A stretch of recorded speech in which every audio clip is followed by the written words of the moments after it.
A Florida judge has sentenced one man to die 3 times over for wiping out an entire family. And a Utah mother who wrote a children's book about grief after poisoning her husband is set to learn her fate next month. This is True Crime Today. Coming up, 3 death sentences handed down for a man who killed his ex-wife, then returned a year later to murder her entire family. Plus, a former American Idol contestant prepares for trial. And a Milwaukee father is sentenced for leaving his 6 children, including a newborn, locked in a storage unit overnight. And in tonight's Deep Look, the Utah grief author convicted of poisoning her husband with fentanyl. Sentencing is next month. We have the full story.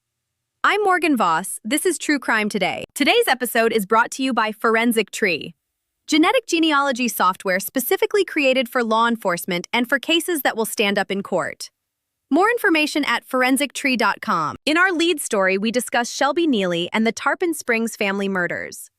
On Friday, a Florida judge sentenced Shelby Nealy to death 3 times over. Nealy, 32, was convicted of murdering 3 members of his ex-wife's family in Tarpon Springs in 2019.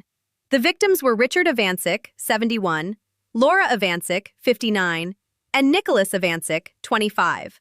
All 3 were beaten to death with a hammer inside their own home. The family's 3 dogs were also killed. But this case does not begin in 2019. It begins a year earlier. In 2018, Nealy murdered his second wife, Jamie Avancic, in Pasco County, Florida. He is already serving a 30-year sentence for that crime. Prosecutors say that after he killed Jamie, Nealy made a calculated decision. He drove to the Avancic family home. He killed her parents. He killed her brother. He killed the dogs. His goal, prosecutors argued, was to eliminate every person who might one day expose him for Jamie's murder. In July of 2025, a Pinellas County jury recommended the death penalty. The vote was 11-1. On Friday, Judge Joseph Ballone made it official. He imposed 3 separate death sentences, one for each of the Avancic family members. The judge found that the state had proven multiple aggravating factors. Those included Nealy's prior violent felony convictions and the cold, calculated nature of the killings. Nealy showed no reaction as the sentences were read. He is already serving 30 years for Jamie's murder. He now joins Florida's death row. Switching to our case updates.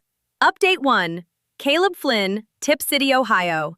The murder trial of a former American Idol contestant is now just over 2 weeks away. Caleb Flynn, 39, is charged with killing his wife, Ashley Flynn, 37, at their home in Tip City, Ohio. Flynn called 911 in February to report a burglary in progress. When officers arrived, they found Ashley Flynn shot multiple times in the head. Investigators say there was no burglary. They say Flynn shot his wife and then staged the scene to make it look like a break-in. Flynn appeared on season 12 of the television singing competition American Idol, but did not advance past the early rounds. He has pleaded not guilty to 11 counts. Those include 3 counts of murder, 2 counts of felonious assault, and multiple charges of tampering with evidence. He remains held on $3.5 million bond. His trial is scheduled to begin April 28th in Miami County, Ohio. Update 2. Charles Dupriest. Milwaukee. A Milwaukee man has been sentenced to 5 years in prison for locking 6 of his children inside a storage unit overnight. In September, officers responded to a report of a crying child inside a locked storage unit on the city's north side. They found 6 children inside. The youngest was 2 months old. The oldest was 9 years old. The unit was in disarray. Officers described the smell as putrid. The only toilet was a bucket. Charles Dupriest and his girlfriend were found asleep in a parked vehicle in the lot outside. All 6 children were left locked inside.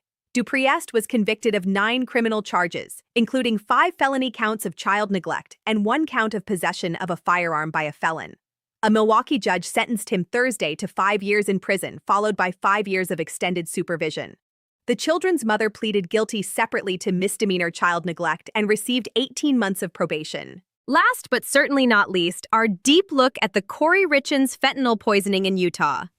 A grieving mother, a children's book about loss, and a husband poisoned with fentanyl.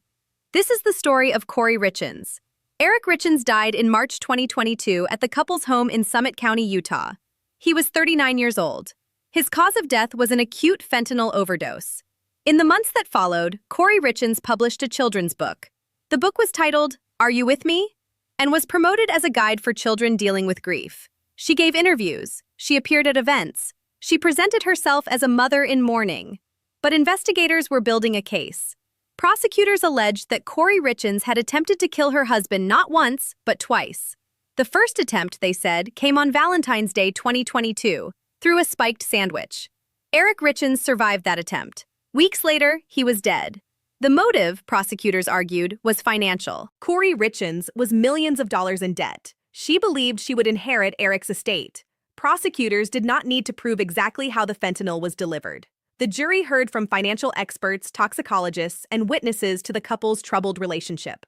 After about 3 hours of deliberations, on March 16th, they returned a verdict: guilty on all counts. The conviction includes attempted aggravated murder for the Valentine's Day incident, first-degree murder, 2 counts of insurance fraud, and forgery. Kouri Richins faces life in prison without the possibility of parole. Sentencing is scheduled for May 13th. We will bring you full coverage of that sentencing right here on True Crime Today. 2 major court dates are on the calendar this month and next. The Caleb Flynn murder trial begins April 28th in Ohio, and Kouri Richins faces sentencing on May 13th in Utah. We will be watching both. That's your True Crime Today. I'm Morgan Voss. Stay informed, stay safe.